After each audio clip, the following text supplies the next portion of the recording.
Now, there's a wonderful work of Schopenhauer's.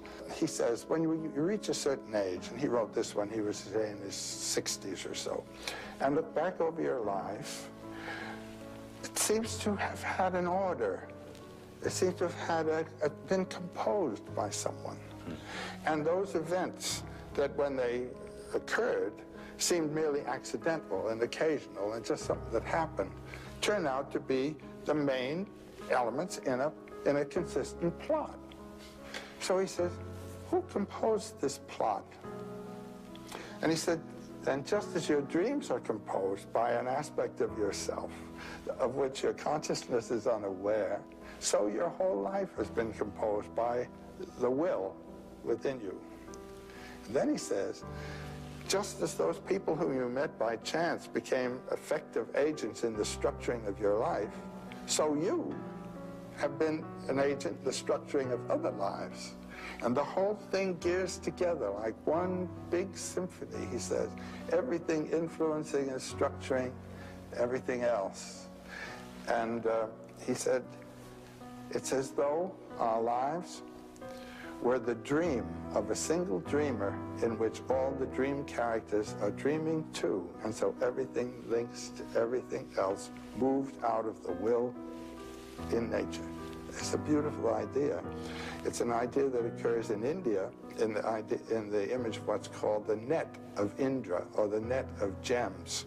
It's a net of gems where every gem reflects all the other ones. And they also have the idea of a spontaneous and simultaneous arising. Everything arises in relation to everything else, and so you can't blame anybody for anything. It's all working around. It's a marvelous idea. It's as though there were an intention behind it, and yet it all is by chance.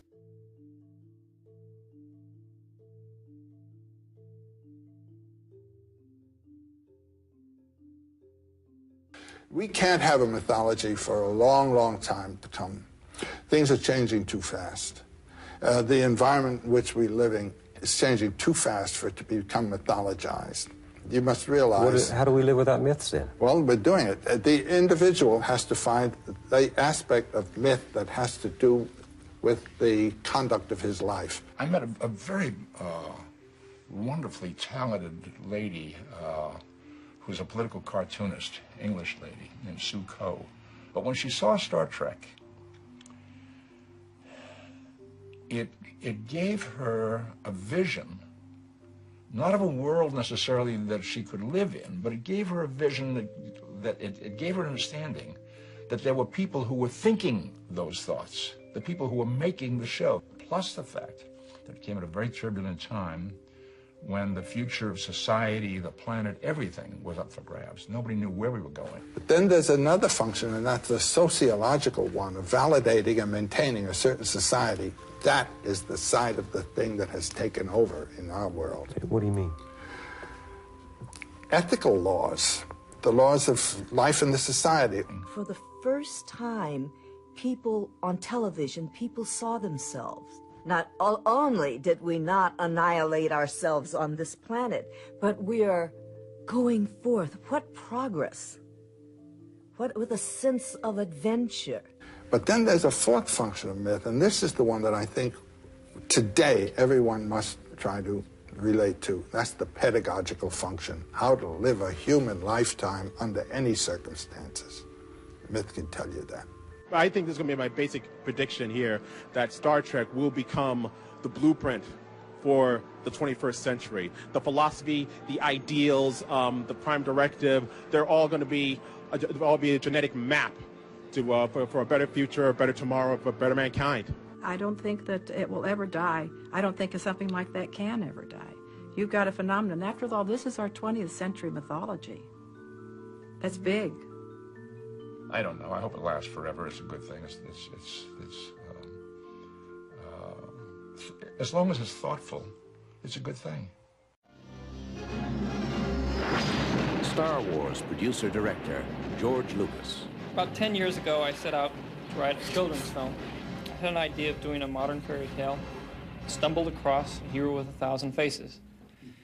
After reading more of Joe's books, I began to understand how I could do this. It was a great gift, and a very important moment. If I don't, it's possible that if I hadn't run across that, I would still be writing Star Wars today. There's a wonderful life force that comes through, a wit and charm when Joe speaks, that, as wonderful as the books are, don't capture the man. I just got done watching one of my favorite movies, Star Wars, Episode 3. While watching it, I couldn't help but be drawn into the movie, especially into Luke Skywalker's story. It reminded me a lot of many heroic stories that I've heard before. That's because his journey in Star Wars has been modeled after the same heroic journey that humans have been recounting for thousands of years. This is what some call the hero's journey. Others call this the monomyth. The idea of the hero's journey was first brought to light by Joseph Campbell in his book, The Hero with 1,000 Faces. This heroic journey is described by Campbell as when a hero ventures forth from the world of common day into a region of supernatural wonder. Fabulous forces are there encountered, and a decisive victory is won. The hero comes back from this mysterious adventure with the power to bestow boons on his fellow man. I like mining the past, going into the myths, finding modern applications or updating them, and just tapping this resource that mythology and folklore can be. My model for this is Joseph Campbell, who looked at certain patterns that show up again and again in the myths and the legends, and also in our own structure, the way we're built as human beings, in our dreams, in our psychology. And that leads to the final movement, return, with the elixir. This is a term Campbell used. The elixir is some kind of magic thing like the golden fleece or the Holy Grail that brings back life into the culture.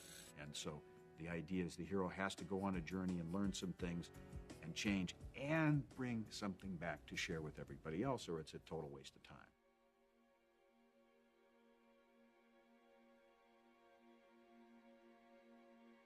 Okay, so I was in the middle of putting together this video here talking about this topic of Indra's net or Indra's web, which, as that clip from the beginning with Joseph Campbell, the author Joseph Campbell, which comes from Hindu, Vedic philosophy. And I had been looking into that because I had come across some other documentary where it was actually talking about, this whole idea of dark matter and dark energy comprising 70% of the Copernican universe, or whatever percentage it is. And of course it was another one of these New Age documentaries where they're taking elements from Copernican cosmology, the whole heliocentric paradigm, and they themselves are pointing out how it embodies these ancient ideas from mysticism and occultism.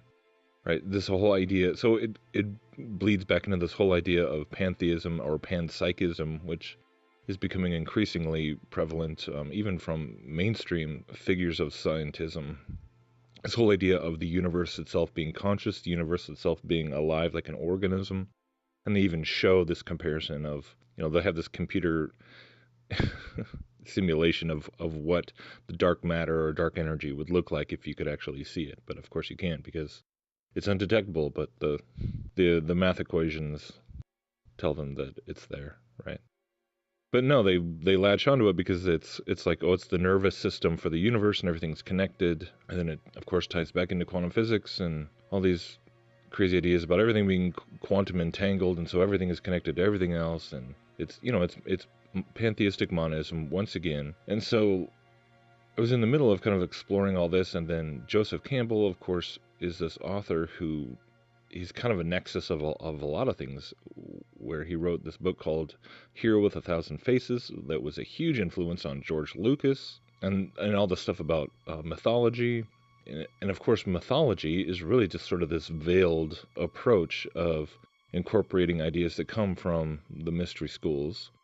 But if you just package it as mythology, well, then they're just stories from humanity. And so this whole idea of the hero's journey is something that you come across a lot when you're kind of poking around in esoteric circles, and it's basically this metaphor for the journey, the journey of enlightenment, the journey of discovery, the journey of the mystical truth seeker, and that's why it's so prevalent, and that's why they, it's really why they incorporate it, and of course the fact that it's tied in with Star Wars is not a surprise, right? Because it's all a metaphor for both the individual and humanity as a whole in this quest to face adversity and go through the drama, face the peril, face the danger, learn lessons along the way. It's basically just, it's supposed to be this whole like archetypal representation of what we as people and as a species are going through in our journey towards rediscovering our own divinity, right? And that's what the Mystery Schools is all about. So I'm all like neck deep in this stuff, right? Joseph Campbell was, he was influenced by a number of people, one of them being Carl Jung, who was a total occultist. And that's, again, another, like, all these terms that come from Jungian psychology that are, again, just veiled concepts from the occult. But anyways, so I'm in the middle of all this, right? And then I take a break and pop over and check out the recent Globebusters episode from last weekend. And they're talking about this syncretistic flat earth model that they're all really excited about, and I had this guest Martin on, and I tried to boil down some of the most pertinent clips, but I still ended up with like 10 minutes of stuff that was just incredibly revealing, and I'll try and play a few here, but without going overboard.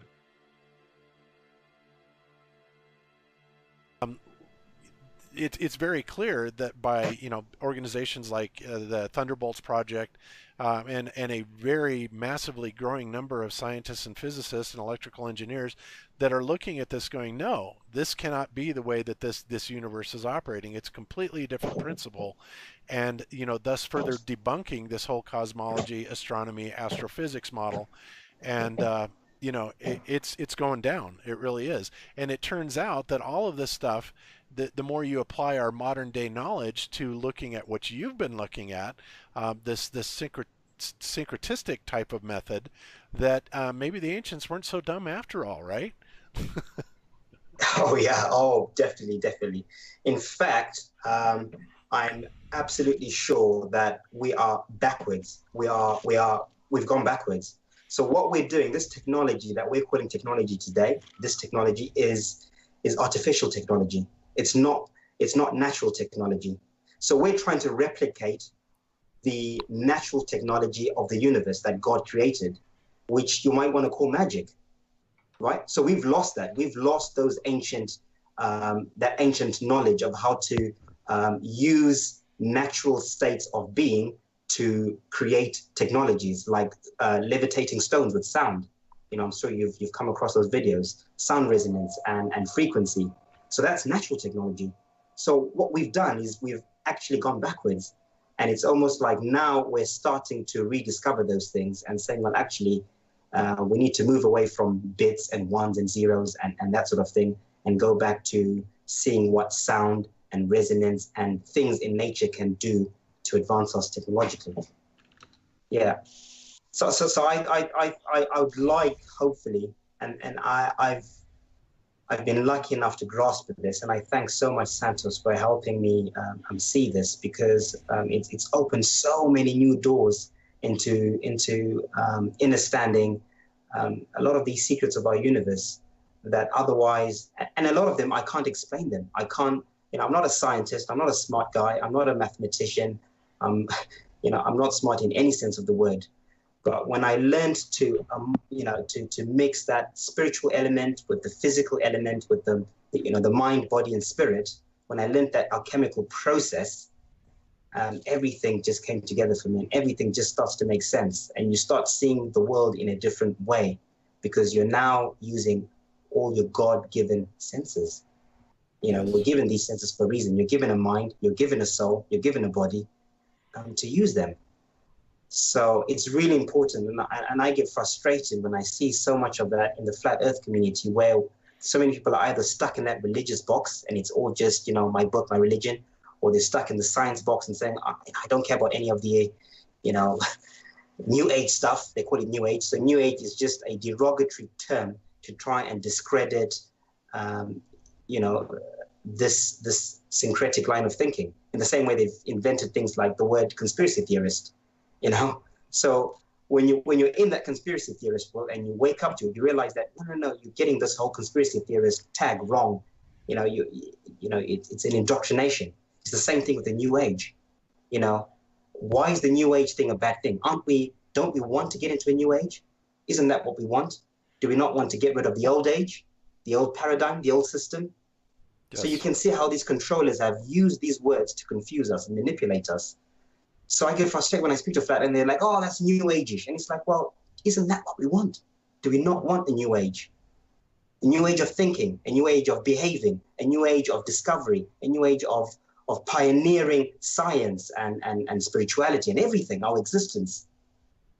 So a lot of these things, I really think they're important that we maybe talk about them a bit more than we give them credit for sure. Yeah, I absolutely totally agree. And I want to drop a comment because I totally agree with Martin, because for me the New Age is the transhumanism, the synthetic drugs, and the NASA style of the universe.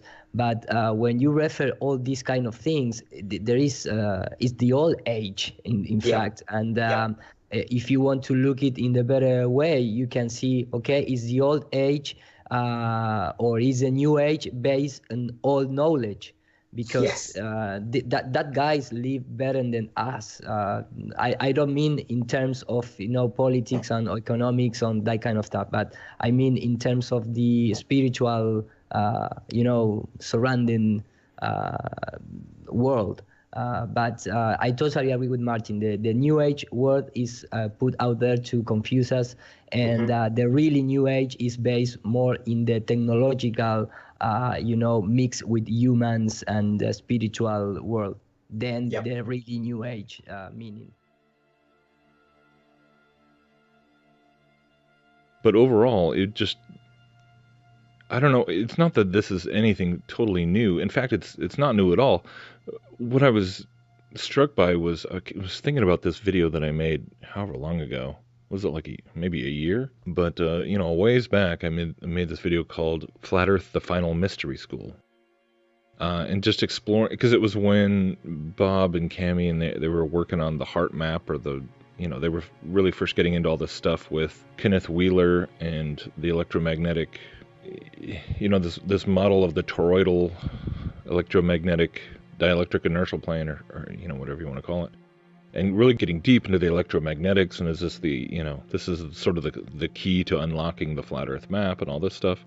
And it was very clear even then to see kind of where this was all going, and how this whole idea of solving the puzzle of the map and solving, trying to solve the mysteries of how does the Earth really work if it's an enclosed system or a flat Earth, to where you could really see how it is itself becoming a vehicle for people to get sucked further into all sorts of occult ideologies and esoteric doctrines and stuff, which were already there, but it's just reinforcing and pulling people deeper. And so, now fast forward to here we are with this. They're coming out and just owning this whole idea of the New Age, and claiming that New Age, the term New Age, has been sort of weaponized in the same way that conspiracy theorist has been weaponized, right? And so it's this pejorative, negative connotation, and saying well, shouldn't we be wanting to be creating a New Age? Shouldn't we be wanting to do that?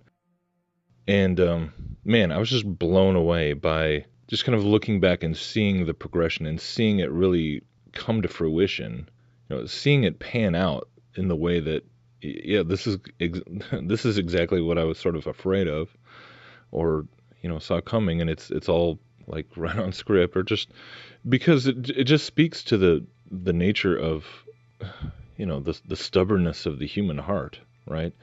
And this argument, there's so many things that could be said about this. I mean, I've been thinking about it nonstop, but really, if you try and boil it down to what's at the core, what's really the pivotal argument that they're trying to base so much of this on, that's just so weak. But again, and this is something you hear all the time. It's just this, it's just this rationale that tries to say that, yes, the New World Order elites, if you want to call them elites, the controllers, the powers that should not be, whatever, that they're lying to us about all these things, and they're deceiving, and they're, murdering and killing, and all they do is lie, but they have to tell us the truth, when it comes to the occult knowledge, when it comes to the occult truths that supposedly they know, and they're using it against us. And this is the idea that to me is like, and it's just, I'd be tempted to laugh and ridicule it if it wasn't so tragic, and it wasn't just such a sad state of affairs that people really do convince themselves of this, despite just the ridiculous amount of evidence and the insane amount of information that just destroys this idea, like backwards and forwards.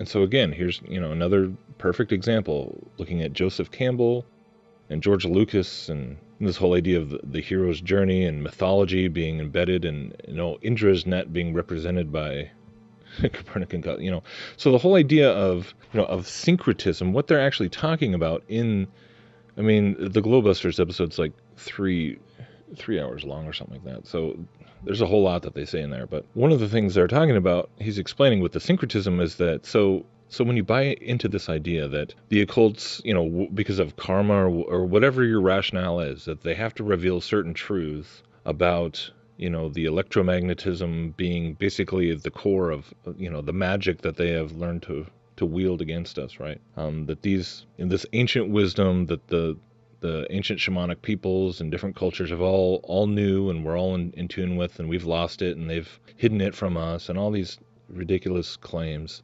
And so he's talking about how even in the globe model, even in the Copernican cosmology, there are certain truths that are still embedded in there that we can decipher, and that we can glean from it and not throw the baby out with the bathwater, essentially. That's what he's saying. So, again, this is kind of something that I've been talking about over the past couple of years now. The more I started to really study what science says about the universe and about just the whole Big Bang cosmology, and learning more and more about how many parallels and how it really does embody and encapsulate the same ancient pantheistic concepts of a self-creating universe, a self-organizing universe, this whole idea that, especially once you get into the weirdness of all the claims made by quantum physics and everything. But even before that, it's there. It all comes out of Kabbalah, really. The whole idea of the planets, and this being a planetary system, and how there's these spheres. These all existed in the realm of the occult with Kabbalah and the whole idea of like nuclear fusion and fission. This was alchemy. This existed. These as concepts. These all go back to ancient Hinduism, Eastern mysticism, ancient Greece, which is inseparable from the mystery schools. This is where it all comes from, all as concepts, and then eventually got fleshed out through, the quote-unquote Enlightenment and the scientific revolution and all these things, and supposedly were discovered. But every, time and time again, as concepts, they existed first as teachings within the occult realm. So here we have these guys, Bob, Jaron, Iru, and their guest Martin talking about, and they're all on the same page here. They're all just super excited about this whole idea of the syncretistic flat earth model, where essentially, yeah, it's all about embracing every last piece of pantheistic monism. Bob goes so far as to say, like, yeah, he's just regurgitating the same thing we've heard from Eric Dubay about how God was basically bored and wanted to divide himself up and have an adventure and so that's why he had to kind of fracture himself, fractalize himself into individual, the main consciousness, the cosmic consciousness fractures itself into all these individual consciousnesses, which is us.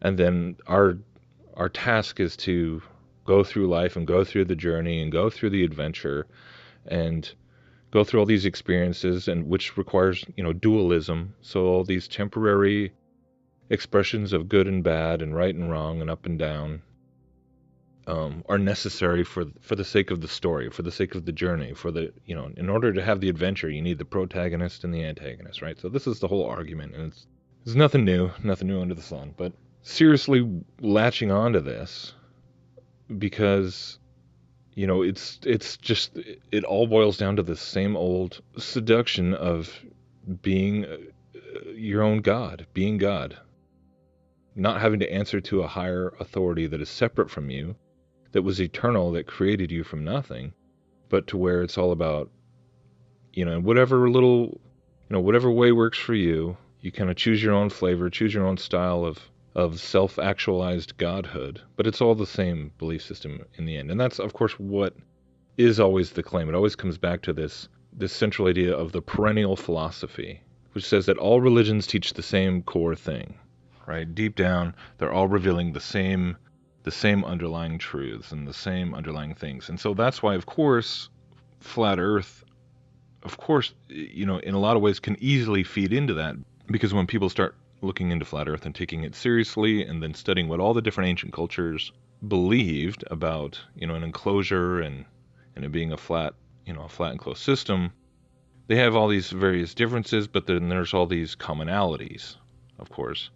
And not just even about it being enclosed, but then when you get into things like the axis point, the axis mundi, and you compare that with this toroidal sort of vortex idea that has to do with, and it's not that and of course, people who've been watching my stuff for a matter of time have known that I'm not saying that I don't think that there is indeed probably some reality to this. I think it's pretty safe to say that there's probably something to this idea of, there's a magnetic center. We all, that's undisputable. And everything having to do with the luminaries is somehow tied into this electromagnetic vortex. And it's definitely tied into how a lot of things work. It's not that it's all nonsense.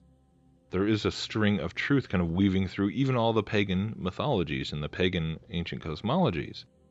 But of course, they're all mixed in with the warped teachings about spirituality and about, what our goal as humans is, and the gods and all these higher celestial powers and all the rest. So just amazing to hear them talking about, well, aren't we supposed to be creating a new age? Isn't that what we're supposed to be doing? And just instantly, it made me think about a conversation I've had with a friend of mine for a long time. It's kind of an ongoing, this idea of the new world order. And I've been meaning to talk about this for a long time, but it just kind of came up now.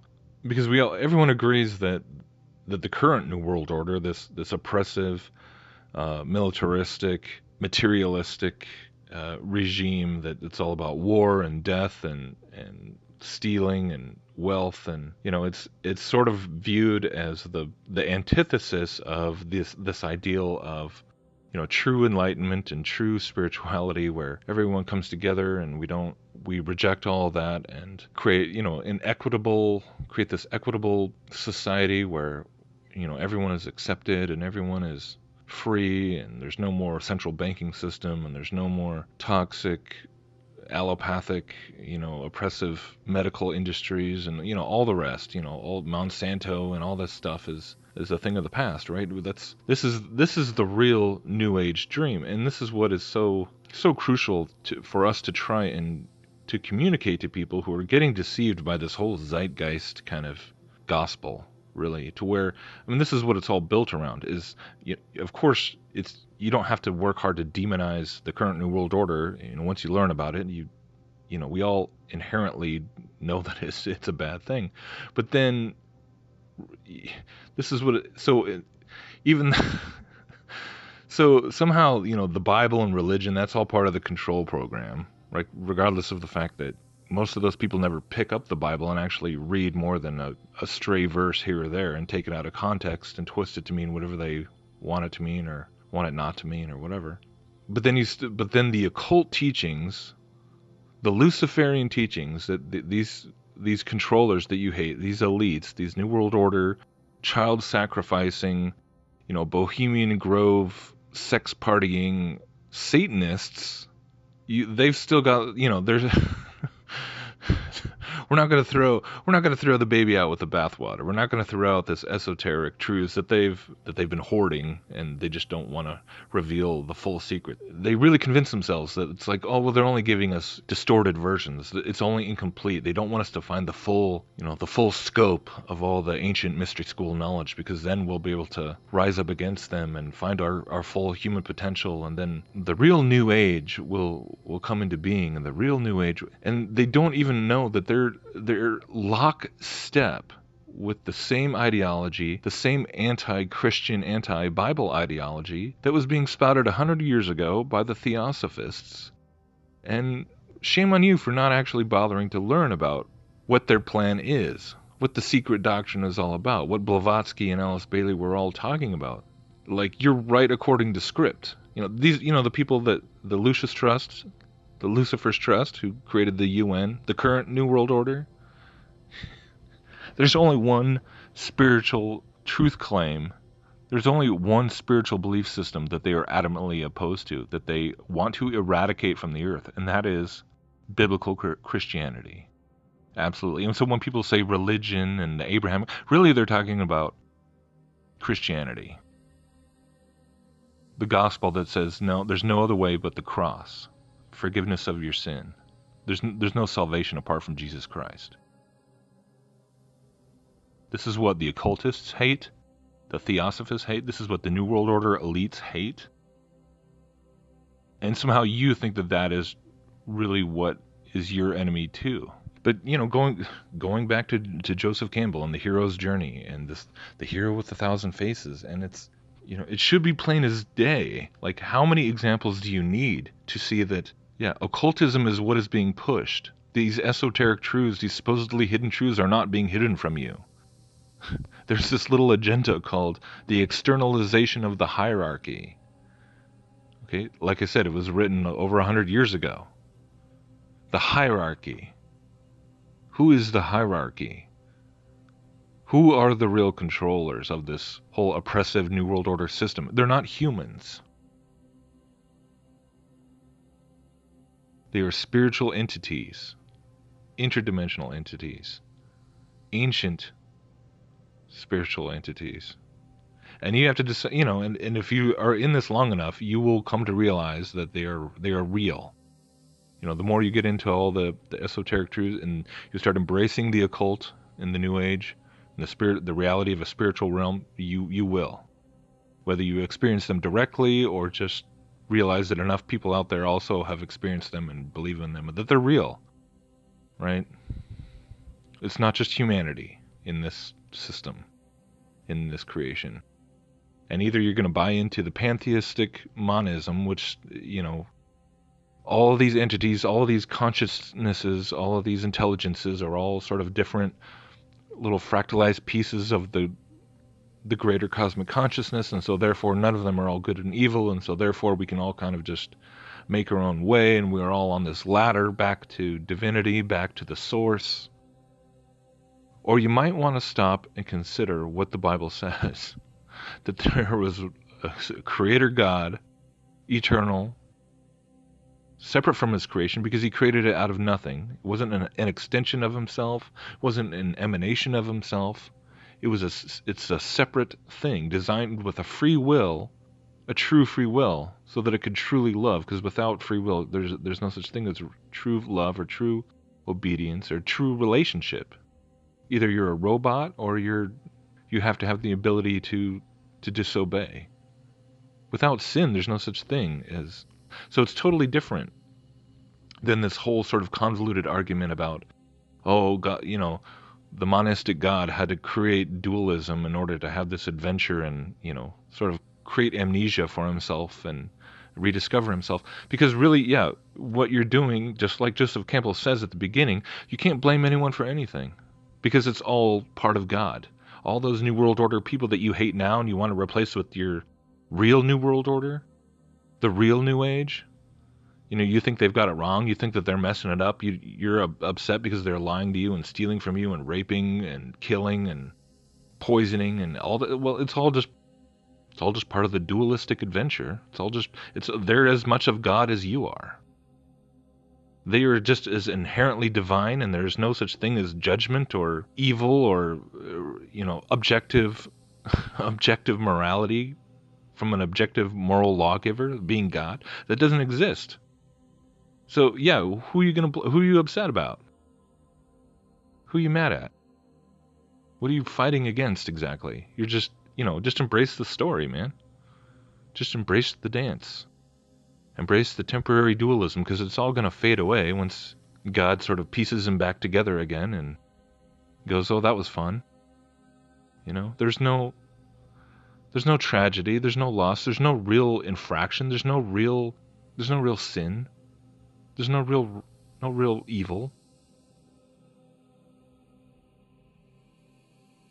It's all just temporary dualistic polarization in order to, God to entertain himself by dissociating himself. Basically, I never thought of it that way, but that's exactly kind of what you're essentially describing. A schizophrenic God who dissociated himself into billions and billions of little consciousnesses to have this whole big play that doesn't mean anything, because it's all one thing. It's all meaningless. And nobody can fully live that way. These ideas are always great when it's like, oh yes, get your oppressive religious biblical God away from me with his oppressive moral expectations and guidelines. Get that off my life, get that off my body, get that off my time and my money and my, I'm the king of my own little kingdom. I don't need your oppressive savior God who thinks that I need to actually repent and ask for forgiveness. No, I want to be God. That's a great, people love that idea. People love this whole idea of, oh, we're gonna create a utopia. We're all, as soon as we all get our consciousnesses on a higher frequency and get it all figured out, then yeah, it's gonna be heaven on earth, man. You're fooling yourselves. It's foolishness, and it's exactly what you've been taught. This is what the propaganda, and this is what amazes me. It's like, how many times can you show this? One of the earliest videos I made a long time ago was about Star Wars, kind of just showing how, in the whole Star Wars saga, speaking of George Lucas and Joseph Campbell, it all connects again, right? The cosmology and the science fiction propaganda and the spirituality, it's all one message, and it always has been. This is not difficult to show again and again and again. Go back and look at the Star Wars. It's kind of appropriate because, there's the new one coming out in a matter of days, but it's all about the Force and the light and the dark and going back and forth and all these, it's Eastern mysticism repackaged and put in front of billions of people. So anyone who's still trying to act like, oh no, they're trying to steer you away from these ancient occult truths, it's like, get a clue. Get a clue. The pantheistic monism is like everywhere you look. It's not the God of the Bible by any stretch of the imagination. So yeah, I look at this, and especially in the context of, we just had the Flat Earth conference, and 3 out of 4 of the guys in this conversation were there on the stage. Were there being promoted and put up there, and yes, we had Dinotal come and speak and drop that whole bomb, and I still don't quite, I'm still trying to figure out if he's, been extracted from that whole scene, if he's not welcome at, apparently they're doing another one in Texas right next year. They've already got that figured out, and this is again where the whole question of the ecumenical problem, this whole can of worms that it's opened, whether you want to admit it or not. Robbie Davidson, I love you, man, but it's like, are you paying attention? Are you listening to this? Are we seriously going to keep pretending like we can all come under this banner of, flat earth awakening and flat earth realization, and we're going to turn? The reason that these guys are latching on to flat earth and just think that, like, oh, all press is good press, there's no such thing as bad press, let's go talk to the mainstream media, let's just get it out there, we're going to create this tidal wave, and it is continuing to grow because of all the evidence, right?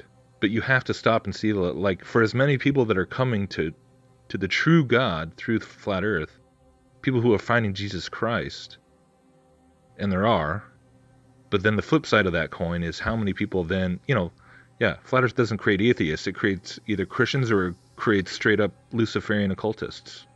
Okay? That's just the reality that we're stuck in the middle of. And it's nothing really new. It's been the same way with the truth movement. It's been the same way with society as a whole. There's two kingdoms. There's God's kingdom and there's Satan's kingdom. The serpent who wears 1,000 faces. The serpent who's implanted his false teachings and his lies through 1,000 different cultures and shamanic traditions and secret societies and mystery schools and enlightened cultures. Islamic mysticism, Chinese mysticism, African tribal shamanism, you name it. All across the flat plane. Different variations of the same underlying thing, and this is what the one world religion is going to be. The syncretized amalgamation of the ancient mysteries, the ancient polytheistic, pantheistic quest for achieving our own divinity, being syncretized with science and with technology and spirit science. They actually talk about spirit science in this discussion. The lines have been drawn. Even if you don't want to draw them, they're being drawn all around you.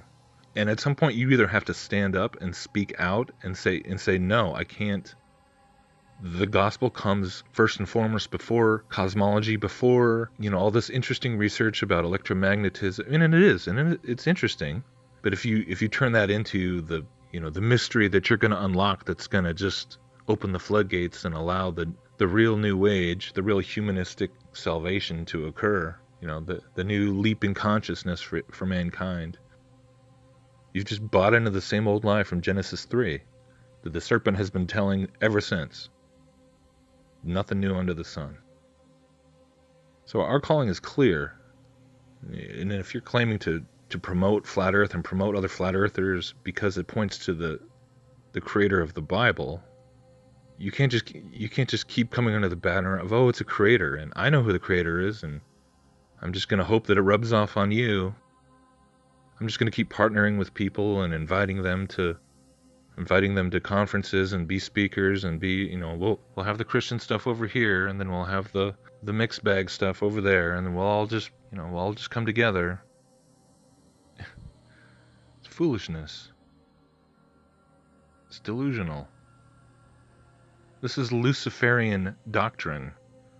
So hopefully I'm making sense here. I know this is kind of a ramble, but it's getting real.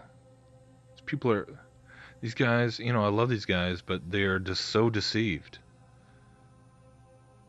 So smart in so many ways, and yet embracing utter foolishness because apparently it's what their hearts are continuing to choose at this point. And I'm not speaking this to attack people. I'm not saying any of this to attack people. I'm saying use your mind, use reason, but do the research.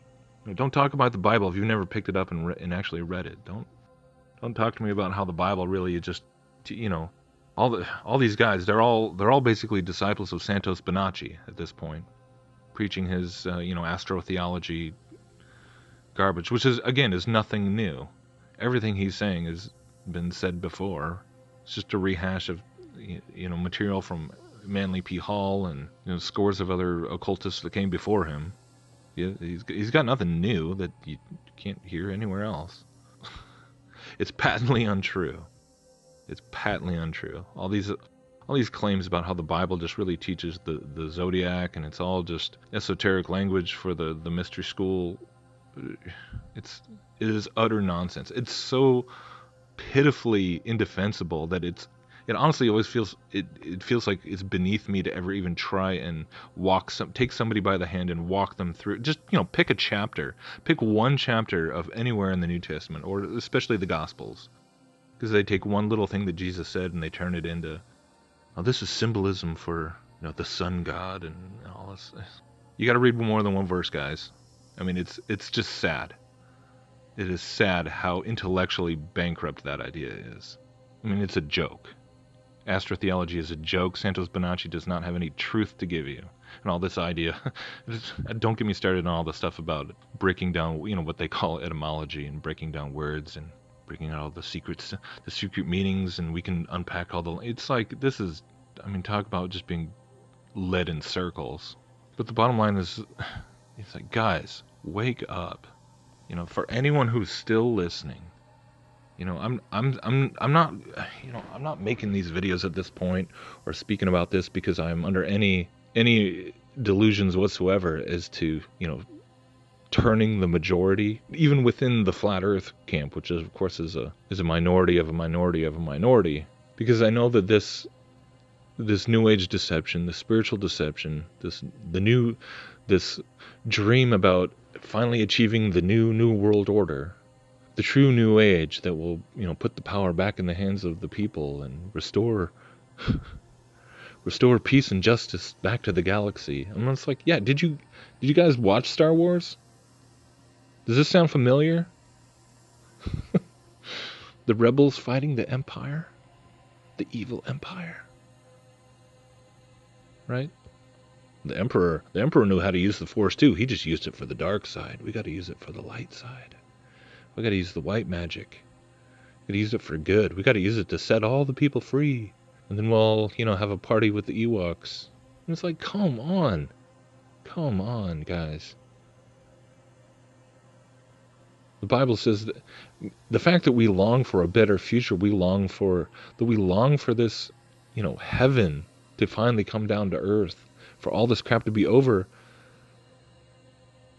That is a longing that comes from the soul of people that know that there really is wrong in the world.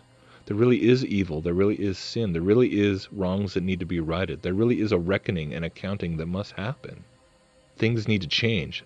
At some point, all this needs to stop. And it will. Because the Creator himself is going to come back and call all things into account. But it's not just all going to dissolve and be reabsorbed back into him, and it's all just, oh, that was fun. No, it's going to be a real reckoning. It's going to be a real judgment. And the devil and his angels are going to really be judged, and all those who followed him. And that's why this is serious. That's why this is no game. That's why this is no petty, oh, you're just creating division. No, this is, if there's anything worth dividing over, this is it. Who cares about anything else, really? If you want to believe in the globe and space, you know, knock yourself out. Do you know who the Creator is? Do you know what he's calling of your life? Do you understand? You know, are you able to actually explain what evil is? Not just in the world around you, not just in those elites, but in your own life. Have you really been able to deal with that problem? Or are you just you just want to keep putting your hope in meditation and aestheticism and crystals and, oh, you're gonna learn the secrets of vibrational energy and cymatics and electromagnetism, and that's gonna deal with the evil that's in your own heart? I don't think so. Only Christ can do that. Only the Spirit of Christ, who died for your sin and my sin, and who rose again, and who is alive right now, and is listening to you right now, only he can deal with that. Only he can set you free. None of this other stuff can ultimately save you. Doesn't matter how much we figure out about the electromagnetic nature of the flat enclosed earth or whatever models we come up with, no matter how much you learn about ancient civilizations and ancient technologies, and it will not save you. All these ancient esoteric truths, they're just endless mazes. It's just like the Mandelbrot set. Which, you know, I like it because it's like a perfect metaphor for the whole occult. It never ends. It's a bottomless pit. It's dazzling to the eye. It seems really amazing and really deep and really spiritual. It's nowhere. There's no end. There's no answers. There's no truth. It's just endless fractalizations of meaninglessness that looks like meaning because, oh, it's ordered and there's this amazing design, but there's nothing there. It never goes anywhere. There's no conclusion. There's no satisfaction. There's no salvation. There's no freedom. It's just an endless rabbit hole. It's an endless pit. It's an endless labyrinth. That's what all the mystery schools are. and you just keep chasing this carrot on a stick until you die. And then you face the real creator. And you're not some tiny little piece of him, but you don't have to wait till then. You can wake up and seek the real creator of heaven and earth right now. There's no secret to it. You can just talk to him. You can just start asking him, to show you what the truth really is. Ask him. You don't have to be sure that he's there, but you can talk to him. I challenge you, I dare you to just ask God to show you that he's real. All right, I love you guys. I'm going to end this.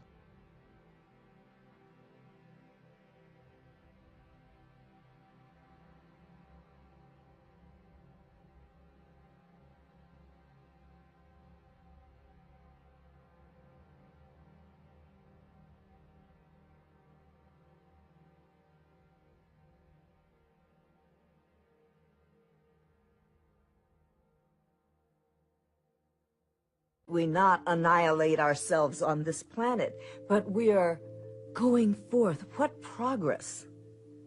What with a sense of adventure? But then there's a fourth function of myth, and this is the one that I think today everyone must try to relate to. That's the pedagogical function, how to live a human lifetime under any circumstances. Myth can tell you that. I think this is going to be my basic prediction here, that Star Trek will become the blueprint for the 21st century. The philosophy, the ideals, the prime directive, they're all going to be a genetic map to for a better future, a better tomorrow, for better mankind. I don't think that it will ever die. I don't think something like that can ever die. You've got a phenomenon. After all, this is our 20th century mythology. That's big. I don't know. I hope it lasts forever. It's a good thing. As long as it's thoughtful, it's a good thing. Star Wars producer-director George Lucas. About 10 years ago, I set out to write a children's film. I had an idea of doing a modern... Now, there's a wonderful work of Schopenhauer's. He says, when you reach a certain age, and he wrote this when he was, say, in his 60s or so, and look back over your life, it seems to have had an order. It seems to have been composed by someone. And those events that, when they occurred, seemed merely accidental and occasional and just something that happened, turn out to be the main elements in a consistent plot. So he says, who composed this plot? And he said, then just as your dreams are composed by an aspect of yourself of which your consciousness is unaware, so your whole life has been composed by the will within you. And then he says, just as those people whom you met by chance became effective agents in the structuring of your life, so you have been an agent in the structuring of other lives. And the whole thing gears together like one big symphony, he says, everything influencing and structuring everything else. Fairy tale. Stumbled across A Hero with a Thousand Faces. After reading more of Joe's books, I began to understand how I could do this. It was a great gift, and a very important moment. If I don't, it's possible that if I hadn't run across that, I would still be writing Star Wars today. There's a wonderful life force that comes through, a wit and charm when Joe speaks, that, as wonderful as the books are, don't capture the man. I just got done watching one of my favorite movies, Star Wars, Episode 3. While watching it, I couldn't help but be drawn into the movie, especially into Luke Skywalker's story. It reminded me a lot of many heroic stories that I've heard before. That's because his journey in Star Wars has been modeled after the same heroic journey that humans have been recounting for thousands of years. This is what some call the hero's journey. Others call this the monomyth. The idea of the hero's journey was first brought to light by Joseph Campbell in his book, The Hero with a Thousand Faces. This heroic journey is described to become mythologized. You must realize... How do we live without myths, then? Well, we're doing it. The individual has to find the aspect of myth that has to do with the conduct of his life. I met a very wonderfully talented lady who's a political cartoonist, English lady, named Sue Coe. But when she saw Star Trek, it gave her a vision, not of a world necessarily that she could live in, but it gave her a vision that it gave her an understanding that there were people who were thinking those thoughts, the people who were making the show, plus the fact that it came at a very turbulent time when the future of society, the planet, everything was up for grabs. Nobody knew where we were going. But then there's another function, and that's the sociological one of validating and maintaining a certain society. That is the side of the thing that has taken over in our world. What do you mean? Ethical laws, the laws of life in the society. For the first time, people on television, people saw themselves. Not only did... And he said, it's as though our lives were the dream of a single dreamer in which all the dream characters are dreaming too. And so everything links to everything else, moved out of the will in nature. It's a beautiful idea. It's an idea that occurs in India in the image of what's called the net of Indra, or the net of gems. It's a net of gems where every gem reflects all the other ones. And they also have the idea of a spontaneous and simultaneous arising. Everything arises in relation to everything else, and so you can't blame anybody for anything. It's all working around. It's a marvelous idea. It's as though there were an intention behind it, and yet it all is by chance.